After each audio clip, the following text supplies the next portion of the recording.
अगर आज़म की बात अगर हम करते हैं तो ओबियसली उसका 4 डे से अब वो खेलता भी नहीं है ना, उसका कोई फ्यूचर है। उसका पॉइंट ऑफ व्यू ये है कि मैं T20 ही खेलता हूँ, ठीक है ना। CPL आगे वर्ल्ड कप आ रहा है, वहाँ पे एक्सपीरियंस उसके लिए अच्छा है। तो ये चीज़ें आपने कंसिडर करनी होती हैं कि इस प्लेयर की जाने से टीम को क्या फ़ायदा है, उसको क्या फ़ायदा है, और डोमेस्टिक ना खेलने से क्या इसको नुकसान होगा या उधर जाने से ज़्यादा फ़ायदा होगा। तो वो चीज़ें आप वो चेंज कर सकते हैं, लेकिन पॉलिसी तो सिंपल है कि जब आप इंटरनेशनल कमिटमेंट आपकी नहीं है, you must play domestic cricket, ठीक है ना। लेकिन हमारा बस मसला यही है कि फिर बीच में कोई ना कोई आ जाता है, कभी कप्तान आ जाएगा, तो कभी मैनेजर आ जाएगा, कभी कोच आ जाएगा बीच में, एक आध फ़ोन उधर जाएगा इंटरनेशनल डिपार्टमेंट को, वो चलें यार है एक मैच देख लेते हैं, 2 मैच देख लेते हैं, फिर वो चीज़ें इस तरह, फिर एक नहीं करेगा तो फिर दूसरा भी नहीं करेगा, तो वो चीज़ इस तरह चलती जाती है। लेकिन again end of the day नुकसान प्लेयर का ही होता है। बहुत से प्लेयर जो अभी टीम के अंदर नहीं है, अभी जो अपनी दिखा रहे हैं जी, मासूमियत दिखा रहे हैं, जुल्म हो रहा है हमारे साथ। डोमेस्टिक आपने खेली होती, परफॉर्म किया होता, आपका केस स्ट्रॉन्ग होता। शायद आप लोग यहाँ बैठे वही बात कर रहे थे भी डोमेस्टिक इतना परफॉर्म नहीं, बट ये भी गलत एक और गलत मैसेज है ना। साहिबजादा फरहान का क्या केस स्ट्रॉन्ग हुआ कोई केस स्ट्रॉन्ग नहीं हुआ ना, कोई case strong. He is been doing it since past 3 seasons, on and on. तो एक मैं अगर बैठी हुई देख रही हूँ तो मैं तो ये कहूँगी मैं क्या टाइम ज़ाया कर रही हूँ, मैं क्यों खेलूँ डोमेस्टिक। वो डोमेस्टिक खेल के उसने क्या उखाड़ लिया, वो तो टीम में जगह नहीं बना सका। देखें अब बात फिर वही आती है, वहाँ पे कॉमन सेंस प्रिवेल करती है ना, ठीक है ना। चंद प्लेयर्स ऐसे थे, बल्कि 1-2 प्लेयर ही ऐसे हैं कि जिनका मुझे दिल से दुख था कि जिनको मैं पिक नहीं कर सका, and one of them was Sahibzada Farhan, he was performing really well. लेकिन ऊपर आपके रिजवान बाबर खेल रहे हैं, आपके सेटल ओपनर्स खेल रहे हैं, आप कैसे लेके आ सकते थे उनको, ठीक है। अब इसका ये मतलब नहीं कि मतलब वो जो आप बात कर रहे हैं बात करने की या प्रेशर में आपको उठा के ले गया, आपने 7.5वें नंबर पे खिला दिया, उसका भी नुकसान किया, उसका कैरियर ही खत्म कर दिया एक तरह से आपने। खिलाना ही था तो ओपन करवाते आप उसको, ठीक है ना।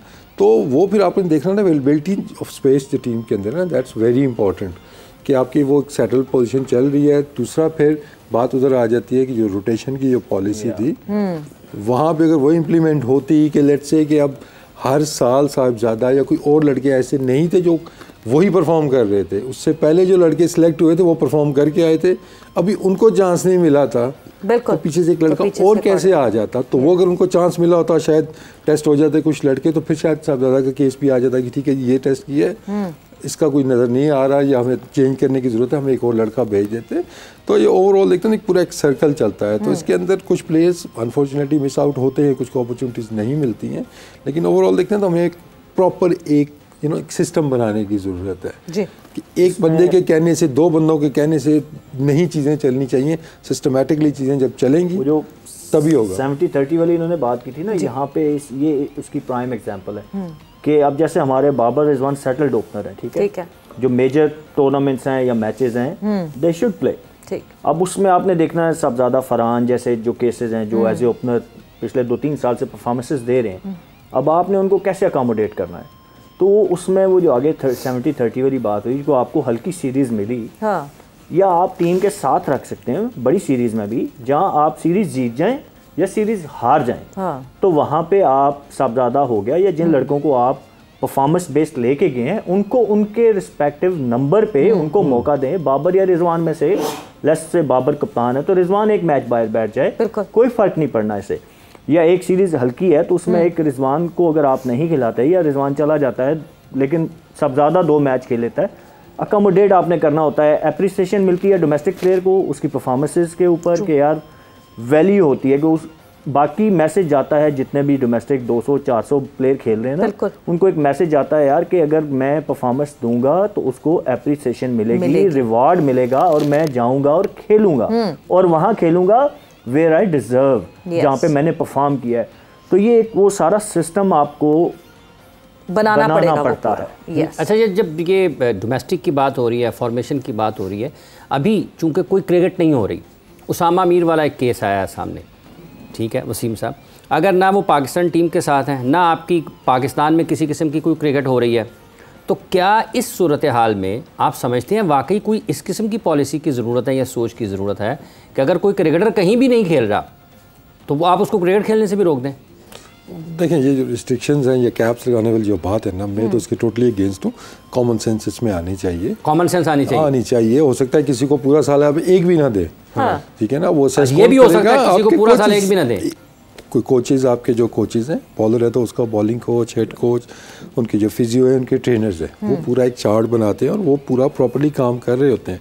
जोन्स बने हुए हैं, ग्रीन जोन है, येलो जोन है, रेड जोन है, वर्कलोड मैनेजमेंट, डिवाइसेस हैं, डिवाइसेस प्लेयर्स तो जो रेड जोन के अंदर है वो तो मतलब कई दफ़ा होता है कि आप इंटरनेशनल मैच उसको छोड़ना पड़ता है कि जी अगली सीरीज आप नहीं खेल सकते, आपका वर्कलोड ज़्यादा है। ये कहते हैं ये 2 मिलेंगी सारों को, लेकिन अब फाइनेंशियल लॉस तो है ही है उस प्लेयर का, और वो सोचेगा कि मेरा क्या कसूर। ठीक है, एक कोई मतलब नया प्लेयर है जो इस्टेब्लिश नहीं है, जिसका भी मतलब उस तरह अभी नाम नहीं बना हुआ है या उतनी इनकम भी इसकी नहीं है, उसको अपॉर्चुनिटी मिल रही है, वो सिर्फ इस वजह से रुक रहा है कि बिकॉज ही बाबर और शाहीन पे वो पॉलिसी लगी हुई। तो ये इसको कभी भी आप वो नहीं कर सकते जी कि 2 रिस्ट्रिक्शन लगा दें या एक मतलब ये इसमें ज़्यादा अहम है कि जैसे भी कहा ना कि लाजिम नहीं है कि किसी को 2 मिले और लाजिम नहीं है कि सबको मिले, किसी को एक की भी इजाज़त नहीं होनी चाहिए। जो आपके top case to case vary करना चाहिए ना। अब कुछ प्लेयर हैं जो तीनों फॉर्मेट खेलते हैं, और फाइनेंशियली अगर आप बात करें तो अभी जो करंट कॉन्ट्रैक्ट्स हैं ना, they are very good, very handsome. तो मैं फाइनेंशियल लॉस को तो पहले नहीं रखूंगा। हाँ, मेरी नज़र में ये नुकसान है कि एक प्लेयर क्रिकेट ही नहीं खेल रहा, घर बैठा हुआ है। ये नुकसान है उस प्लेयर के लिए भी, और ultimately end of the day Pakistan cricket का नुकसान है, क्योंकि आपका प्लेयर क्रिकेट खेलेगा, एक्सपीरियंस गेन करेगा तो कल आपका ही फायदा होना है। तो इसमें ये पॉलिसी मुझे समझ नहीं आती कि आपने अब 40 प्लेयर्स को अगर कॉन्ट्रैक्ट दिया हुआ है तो आपके 15 से 20 प्लेयर जो होते हैं वो पूल का हिस्सा होते हैं, बाकी कभी कोई आ गया उसके अंदर तो आ गया, बाकी 20 प्लेयर जो आपके साथ हैं वो कहाँ जाएंगे अगर उनको क्रिकेट नहीं मिल रही, डोमेस्टिक क्रिकेट नहीं हो रही। तो ये 2 NOC वाला, हाँ अगर अभी जो डिसीजन ये हुआ है मैं इसको कहूँगा कि ये ठीक है, क्योंकि आपने एक रूल बनाया हुआ है। ठीक है, अब उस रूल के ऊपर डिबेट होनी चाहिए कि वो रूल सही है या नहीं। आपने रूल बनाया हुआ है तो उसको इम्प्लीकेट करना चाहिए। ये गलत डिसीजन नहीं है, मैं इसको बैक करूंगा, बट ये पॉलिसी जो है इसको दोबारा रिव्यू करना चाहिए और इसको ऐसा बनाना चाहिए कि केस टू केस वेरी करें, ताकि किसी पे अगर वर्कलोड है तो वो फिजियो या डॉक्टर डिसाइड करें कि ही नीड्स रेस्ट, और जो प्लेयर आपका अगले 2-4 महीने प्लान का हिस्सा नहीं है उनको मत रोकें, let them play cricket. But the sources from the PCB वो इस पॉइंट ऑफ व्यू पे ये कहती हैं कि अगर तो क्योंकि वीज़ा लगे हुए हैं, उसामा का भी वीज़ा लगा हुआ है, टोटल कोई 22 से 23 लड़के हैं जिनके टोटल वीज़े लगे थे वर्ल्ड कप के लिए। सो अगर तो वहाँ कहीं इंजरी हुई, ट्रैवलिंग रिजर्व्स नहीं जा रहे, उसामा अगर वहाँ लीग में खेलते हुए इंजर्ड हो गए और हमें रिक्वायर्ड हुआ तो हम क्या करेंगे? This is the excuse that they give. I don't buy this this is the excuse that they give. वो तो प्रैक्टिस करते हुए प्लेयर कहीं पे भी इंजर्ड हो जाता है, बट आप नेट भी ना कराओ, आप जो है रुई के डब्बों में रख दो। आइडियल आपके लिए क्या है कि आपका प्लेयर मैच फिट हो, खेलता हुआ हो, God forbid you need him, चलो भाई, और करीब है कनाडा की बात बिल्कुल बराबर है, मैच खेलते हुए जाएगा ना, मैच प्रैक्टिस में जाएगा, बजाय नेट में आप जितनी मर्जी बॉलिंग करा लें। There is no comparison. जो मैच प्रैक्टिस होती है, जो मैच फिटनेस होती है, वो टोटली डिफरेंट होती है। तो वो आइडियल है कि आप घर बिठा लें, फिर तो सबको घर बिठा लें यार, कोई प्रैक्टिस करते हुए इंजर्ड ना हो जाए। So I don't buy this argument के यार ठीक है, आई एग्री कि आपने 22-23 बंदों के वीजे लगे होते हैं, बट अगेन आर्गुमेंट ये है कि NOC की एक पॉलिसी बनी हुई है और जब रूल बनता है तो वो सबके लिए होता है।